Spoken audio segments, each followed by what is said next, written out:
Halo Sobat Iden, kembali lagi bersama saya Akifah Naila Alifia Safar di Idealog, Identitas Berdialog. Nah, di sesi dialog kali ini kita bakal mengulik satu isu yang sangat menarik dan memang sedang menjadi perbincangan publik. Nah, tentunya isu itu tidak jauh juga dari kehidupan kita sebagai warga negara, yaitu reformasi kepolisian di Indonesia. Nah, kalau kita membaca sejarah, saat pasca reformasi 1998, lahir keputusan penting untuk memisahkan TNI dan Polri. Tapi TNI itu akan difokuskan pada urusan pertahanan negara, sedangkan Polri diarahkan untuk menjadi aparat sipil yang bertugas untuk menjaga keamanan, ketertiban, serta menegakkan hukum.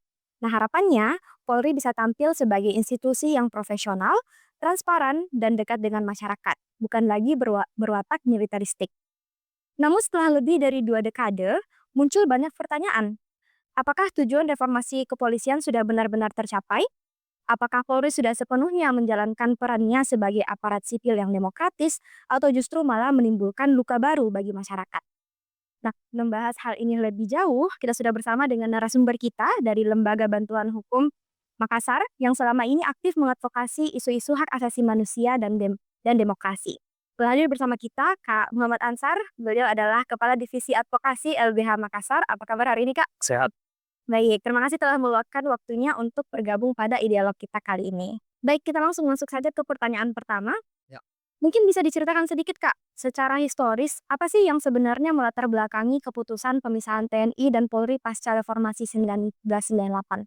Oke, mungkin, eee, di sini kita akan menjelaskan secara singkat saja ya, apa yang kemudian menjadi latar belakang kenapa, TNI dan Polri itu harus dipisahkan baik secara kelembagaan maupun secara fungsi mereka. Kalau kita misalnya memperhatikan TAP MPR tahun 2000 itu, di situ sangat jelas bahwa, penggabungan 2 institusi ini yang menjalankan satu fungsi itu, telah merusak sendi-sendi demokrasi. Jadi fungsi, apalagi namanya, fungsi sosial dan politik mereka itulah yang sebetulnya merusak sendi-sendi demokrasi. Nah, itu pemisahan ini kita tahu secara bersama bahwa itu adalah merupakan salah satu tuntutan dari gerakan reformasi yang terjadi pada tahun-tahun 1998 itu ya. Nah, karena pra itu memang kehidupan, berdemokrasi sangat, apalagi namanya, sangat mandek ya. Sementara tuntutan zaman kalau kita memperhatikan memang, itu sangat, sudah sangat bertolak belakang dengan apa yang diinginkan oleh zaman itu. Nah, salah satu yang mencemari tidak berkembangnya demokrasi itu adalah adanya, dui fungsi ABRI itu. Kira-kira seperti itulah latar belakangnya, Ya, kira-kira begitu. ya, tadi kan sudah sempat disinggung ya, bahwa TNI dan Polri itu memang udah dipisahkan dan ada beda tupoksinya Ya. seperti itu. Nah, tapi jika kita melihat sejumlah kasus belakangan ini yang melibatkan aparat kepolisian, misalnya penindasan terhadap masyarakat sipil, menurut Kakak sendiri nih, apakah tujuan dari pemisahan reformasi polisi itu sudah bisa dikatakan tercapai? Sejauh ini kalau kita merefleksikan kami melihat bahwa, reformasi kepolisian, sama sekali belum berhasil. Kenapa bisa seperti itu? Karena dari kasus-kasus yang kami dampingi ya, seringkali aparat kepolisian itu, eee, mendahulukan pendekatan kekerasan ya. Sebenarnya saya ingin mencoba untuk balik lagi di TAP MPR itu. TAP MPR kan sudah memisah secara kelembagaan, juga, sudah menentukan secara jelas fungsi-fungsi dari TNI dan Polri ini. Tapi ada hal yang menurut kami itu menarik. Betul, ini sudah dipisahkan secara kelembagaan, tetapi karakter militerisme itu justru masih melekat pada Polri itu sendiri. Jadi secara kelembagaan itu sudah dipisahkan, tapi karakter militerisme nya itu masih melekat di Polri. Apa maksudnya karakter militerisme itu? Kan sebenarnya militer itu kan pendekatannya adalah kekerasan, gitu ya. Nah, harapannya kan dipisah itu agar polisi, Polri itu bisa lebih humanis, toh, Ya, lebih dekat dengan masyarakat. ya. Tapi banyak kasus yang justru dalam proses mereka melakukan pengamanan, mereka melakukan, mendorong ada ketertiban masyarakat itu justru menggunakan pendekatan kekerasan, ya toh. Nah, pendekatan kekerasan dalam konteks demokrasi itu adalah pendekatan yang menurut kami itu bertentangan dengan demokrasi itu sendiri. Demokrasi kan menghendaki adanya dialog, pendekatan humanis, bukan kekerasan. Menurut kami, betul secara kelembagaan ini sudah dipisah dan secara fungsi pun sudah dijelaskan di situ, tetapi karakter militerismenya itu yang menurut kami belum terreformasi. Oke. Nah, mungkin, tadi sudah dikatakan bahwa masih banyak Polri itu yang masih menggunakan pendekatan-pendekatan militeristik. Nah, itu berarti ada beberapa tugas yang harusnya menjadi ranahnya TNI malah dipindahkan Polri dan lain sebagainya. Betul. Mungkin bisa di-sharing-sharing sedikit Kak, dari teman-teman LBH sendiri mungkin pernah melihat kasus seperti itu, dan bagaimana contoh-contoh kasusnya, Kak? Nah, yang paling menarik juga itu kan sebetulnya fungsi-fungsi yang dilakukan oleh Polri itu adalah menjaga keamanan ketertiban. Tapi eh, ada fungsi-fungsi yang justru juga di mana TNI itu berpeluang untuk masuk ke dalam. Dan itu dilegitimasi misalnya dengan undang-undang TNI sekarang ini. Misalnya kalau kita baca misalnya undang-undang TNI yang terbaru itu ada, saya lupa, di pasal 7 kalau saya tidak salah itu poin 2, dia menyebutkan bahwa TNI itu bisa kemudian diperbantukan dalam tugas-tugas Polri tanpa harus gitu ya, tanpa harus melalui politik negara, tanpa harus melalui eh, apalagi namanya keputusan pemerintah. Jadi mereka itu bisa langsung diminta untuk diperbantukan menjalankan fungsi-fungsi kepolisian. Nah, salah satu fungsi kepolisian itu adalah melakukan penertiban misal. Artinya dengan adanya undang-undang TNI itu, maka sangat mungkin TNI itu kemudian mengurusi hal-hal yang sifatnya sipil. Walaupun itu sebenarnya sifatnya adalah perbantuan karena dilegitimasi dengan hal yang seperti itu. Dan itu menurut kami sangat berbahaya. Hal-hal sipil itu justru diurus oleh TNI. Satu contoh misalnya, berbahayanya adalah ketika teman-teman mahasiswa melakukan demonstrasi atau siapapun melakukan demonstrasi.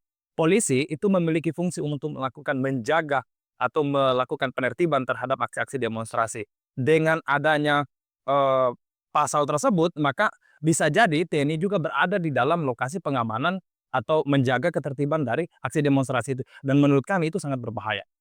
Dan bukan hanya itu sebetulnya, kalau dari kasus-kasus yang kita dampingi, aksi-aksi, misalnya kasus-kasus konflik agraria. Nah, ada banyak tuh TNI yang masuk untuk melakukan pengamanan terhadap aksi-aksi yang dilakukan oleh petani dalam konflik agraria itu. Dan menurut kami itu Da sangat berbahaya. ya. Seharusnya itu kan seharusnya toh mandat dari reformasi itu adalah menginginkan agar militer tidak masuk mengurusi hal-hal yang sifatnya sivil Ya. gitu. Jadi tapi sekarang ini adanya perubahan undang-undang itu justru melegitimasi masuknya kembali TNI atau militer ke ranah-ranah sipil. Itu berbahaya untuk demokrasi. Karena di konteks militer pendekatannya adalah pendekatan kekerasan. Sementara demokrasi itu tidak menghendaki adanya kekerasan dalam, tapi pendekatan yang harus dibangun di situ adalah pendekatan dialog, bukan pendekatan kekerasan. Kita tidak bisa berdialog dengan senjata. Benar. Nah, berarti memang masih ada tumpang tindih antara tupoksinya Polri dengan tupoksinya TNI ya, Kak? Tidak sekedar tumpang tindih, tapi ada ruang dari TNI itu untuk kembali kemudian Mmm, masuk ke dalam hal-hal yang sifatnya sipil tadi, baik. gitu. Oke. Nah, pertanyaan Kak, seperti apa sih seharusnya konsep polisi sipil yang demokratis itu diterapkan di Indonesia? Dan apa dampaknya bagi demokrasi jika polisi itu tidak hanya berperan sebagai aparat keamanan, tapi juga menjadi alat politik? Ya, memang dalam beberapa tahun terakhir ini kan seringkali institusi kepolisian itu justru menjadi alat politik dari ambisi kekuasaan ya, alat politik. Alih-alih kemudian kan sebenarnya secara ketatanegaraan polisi atau institusi kepolisian itu adalah merupakan bagian dalam penegakan hukum. Dia adalah infrastruktur penegakan hukum. Tapi seringkali dia kemudian masuk menjadi alat politik dari keinginan kekuasaan. Misalnya gini, ada program-program yang ingin dijalankan oleh eh, pemerintah gitu ya, menjalankan misalnya katakanlah misalnya PSN atau MBG misalnya. Ya. Nah, seringkali itu melibatkan aparat kepolisian untuk menjalankan program-program politik itu, yang secara kalau kita menilai secara kritis, program-program tersebut itu justru banyak melahirkan pelanggaran hak asasi manusia. Tapi karena itu kemudian melibatkan polisi, akan semakin memperuncing pelanggaran hak asasi manusia. Di situ konteks kenapa kemudian polisi bisa menjadi aparat untuk menjalankan agenda politik. Hmm. Jadi menurut Kakak sendiri tuh bagaimana konsep polisi sipil ini yang demokratis ya, harus diterapkan di Indonesia? Betul, ya sebenarnya, eee, institusi polisi supaya kemudian menjadi institusi yang demokratis, sebenarnya kan kita tidak bisa lepaskan dari kewenangan yang dimiliki oleh polisi itu sendiri. Kalau kita mau bicara soal, bagaimana seharusnya polisi itu menjadi polisi yang demokratis. Karena kan keluasan kewenangan yang dimiliki oleh aparat kepolisian itu pasti akan berpengaruh kepada, soal demokrasi itu sendiri.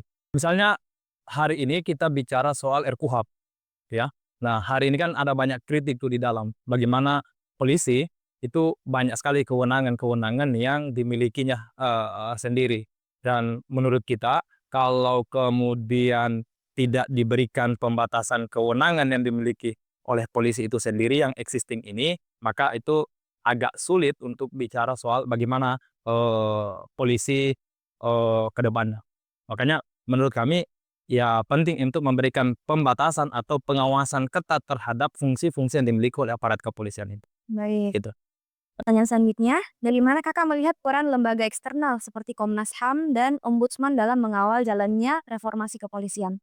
Nah, sebenarnya kan, kalau kita lihat ya, eee, ada banyak tuh anunya sebenarnya, misalnya di soal pelayanan ya, di soal pelayanan dari aparat kepolisian, banyak kasus kami yang ketika masyarakat melapor melalui politik negara tanpa harus melalui, eee, apalagi namanya keputusan pemerintah. Jadi mereka itu bisa langsung diminta untuk diperbantukan menjalankan fungsi-fungsi kepolisian.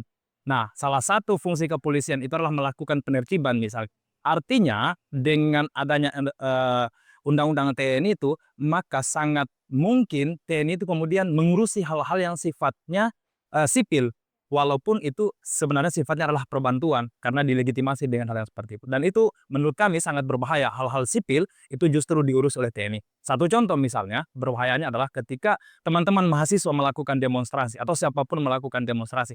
Polisi itu memiliki fungsi untuk melakukan menjaga atau melakukan penertiban terhadap aksi-aksi demonstrasi. Dengan adanya, eee, pasal tersebut, maka bisa jadi TNI juga berada di dalam lokasi pengamanan atau menjaga ketertiban dari aksi demonstrasi itu, dan menurut kami itu sangat berbahaya.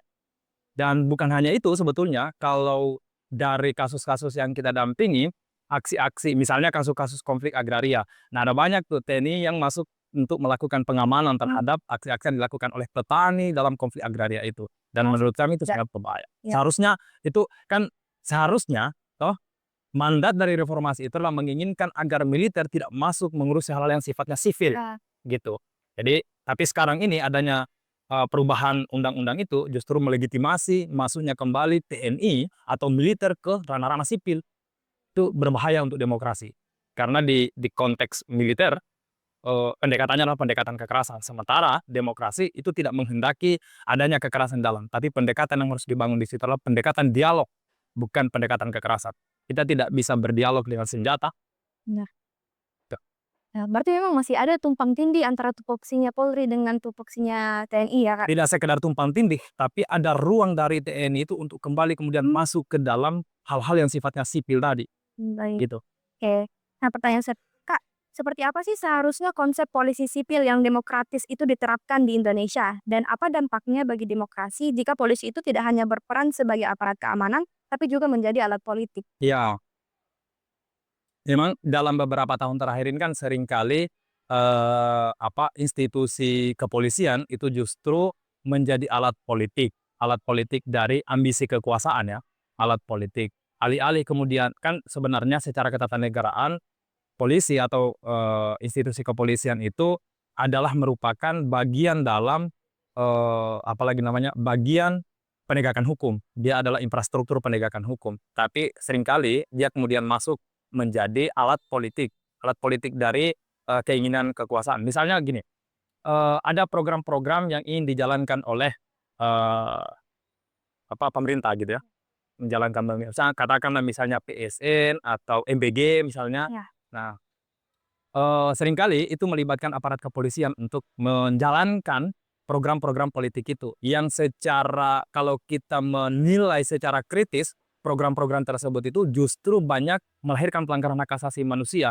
Tapi karena itu kemudian melibatkan polisi, akan semakin memperuncing pelanggaran hak asasi manusia. Di situ konteks kenapa kemudian polisi bisa menjadi aparat, untuk menjalankan agenda politik. Hmm.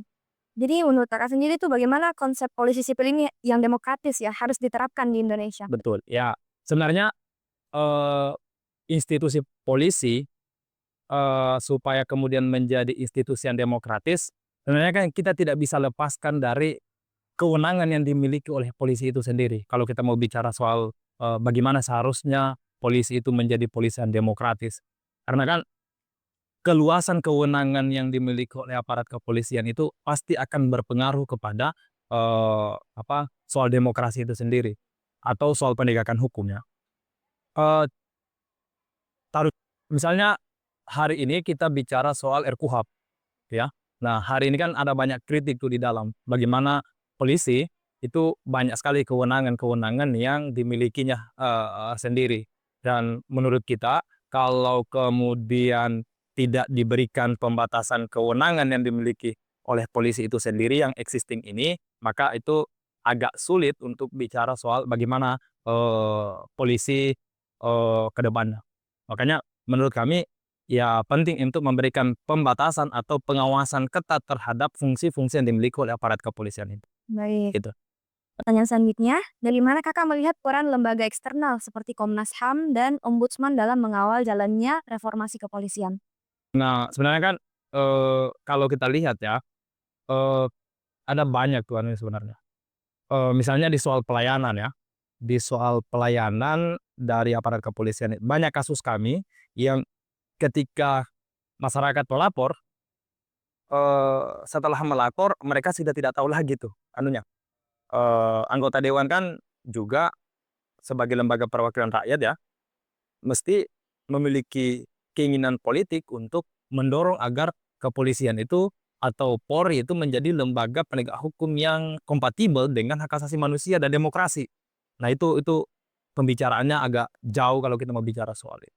Tapi menurut kami, ya sekali lagi memang dibutuhkan keinginan politik dan kekuatan dari masyarakat itu sendiri untuk karena kan gini, eee, ya sekali lagi dalam konteks demokrasi rakyat yang berkuasa kan.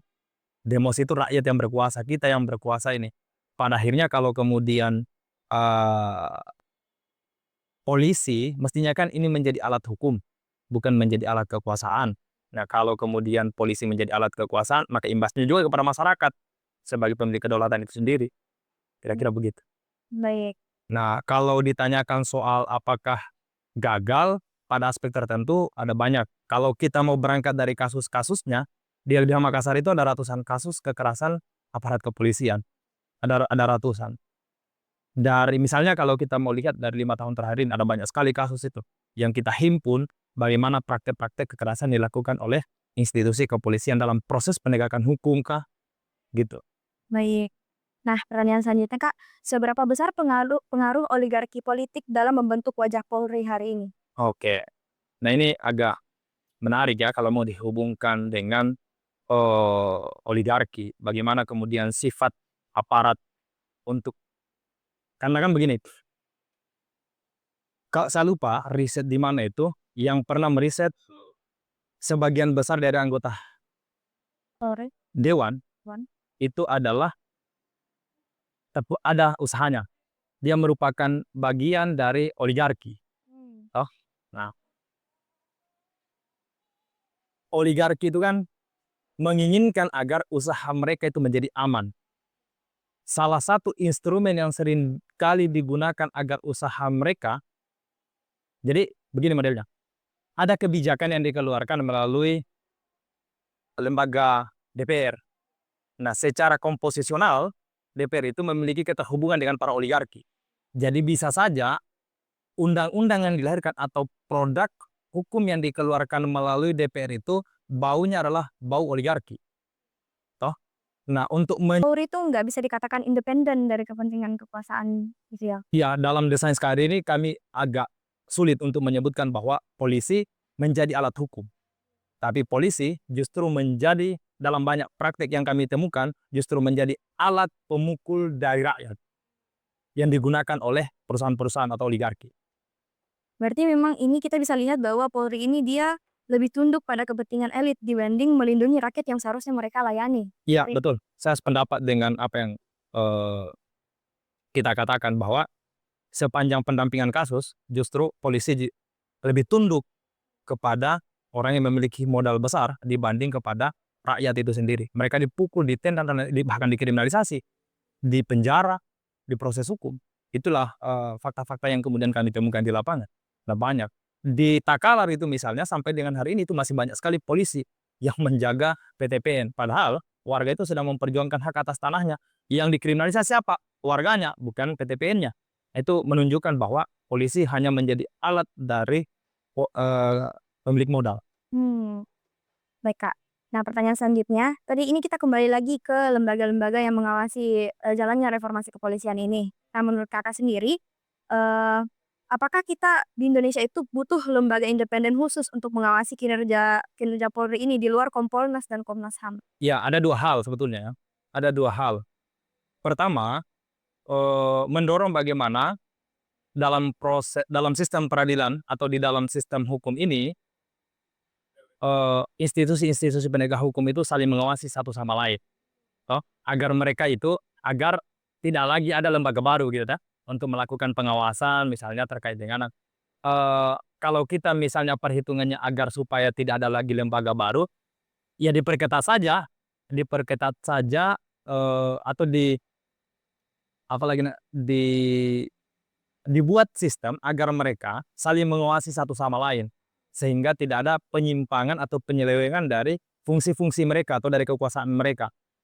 Jadi, masih ada ataukah kita mau mendorong juga misalnya lembaga pengawasan yang bersifat independen, tapi itu adalah dua hal yang menurutku, kembali lagi tinggal kita maunya apakah, tapi kalau saya secara pribadi misalnya, kan ada banyak sekali lembaga-lembaga ini yang pada akhirnya juga kita kecewa juga kan, ada lembaga. Nah, menurutku ya mendorong saja bagaimana, lembaga-lembaga hukum yang sudah ada ini saling mengawasi satu sama lain.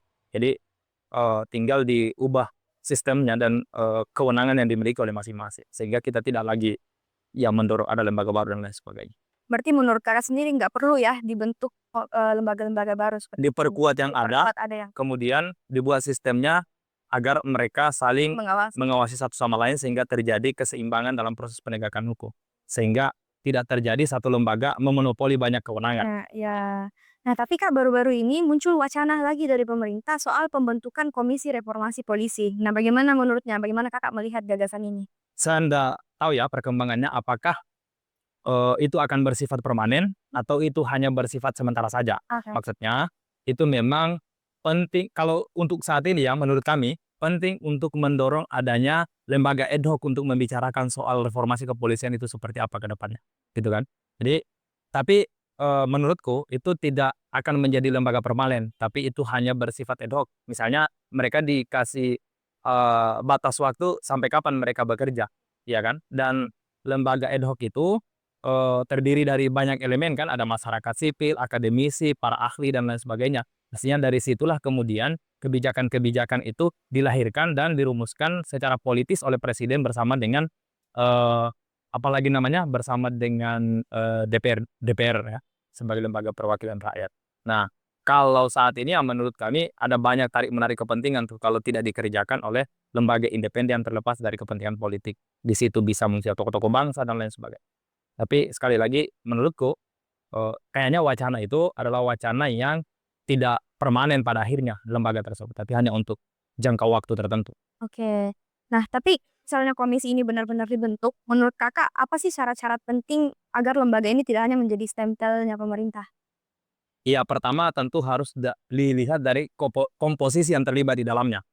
Yang paling penting adalah dari masyarakat, ya karena kita berasal dari masyarakat sipil itu sendiri, yang paling penting di dalam, eee, apalagi namanya, di dalam komisi itu nantinya, kalau kemudian itu memang mau dibentuk sebagai salah satu upaya politik dari pemerintah untuk mereformasi, sektor Polri ini atau sektor keamanan ini, yang paling penting ya menurutku adalah adanya, unsur dari masyarakat sipil, akademisi, maupun tokoh-tokoh bangsa yang berfokus dalam isu-isu tersebut.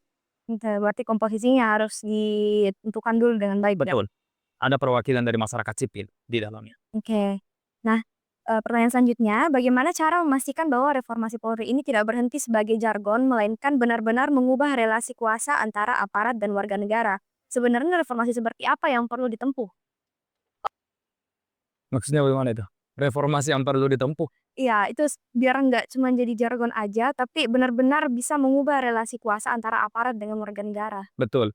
Karena tadi kan kita bicara 2 hal itu, reformasi secara kelembagaan, oh, maupun secara kewenangan yang dimiliki itu. Karena kan banyak ini. Jadi ada 2 level kalau kita mau lihat ya. Reformasi secara kelembagaan dengan menambah misalnya yang kita bilang tadi itu apakah ada perlu lembaga baru untuk melakukan pengawasan itu secara kelembagaan. Tapi yang perlu juga direformasi adalah soal kewenangannya itu tadi. Bagaimana kewenangan ini didistribusi kepada masing-masing, lembaga penegak hukum ini. Jadi pada 2 level itu kalau saya lihat ya, bicara soal reformasi itu 2 level. Level kewenangan yang dimiliki oleh Polri itu sendiri dan level kelembagaannya. Kita mau bicara di level yang mana ini? Kalau yang banyak persoalan-persoalan yang lahir sekarang ini yang, kami misalnya banyak catatan-catatan kita di kantor itu banyak dipengaruhi oleh 2 hal tadi tuh. Secara kelembagaannya yang terlalu super body dalam proses penegakan hukum misalnya, minus pengawasan, ya kan, minus pengawasan. Kemudian kewenangan itu sendiri. Jadi gayung bersambut ini, tidak ada pengawasan internal eksternal, dan yang kuat dan kewenangan yang dimiliki, terlalu luas, gitu. Berarti memang masing-masing aspek itu perlu pembenahan. Perlu pembenahan. Berarti memang nggak cuma satu aja masalahnya, tapi memang ada banyak yang perlu dibenahi dalam waktu yang sama supaya semuanya bisa jalan dengan baik. Nah, oke. Mungkin ini yang terakhir, Kak. Nah, bagaimana harapannya Kakak ke depan setelah melihat berbagai isu yang terjadi di Indonesia, terutama yang berhubungan dengan aparat penegak hukum yang ada di Indonesia?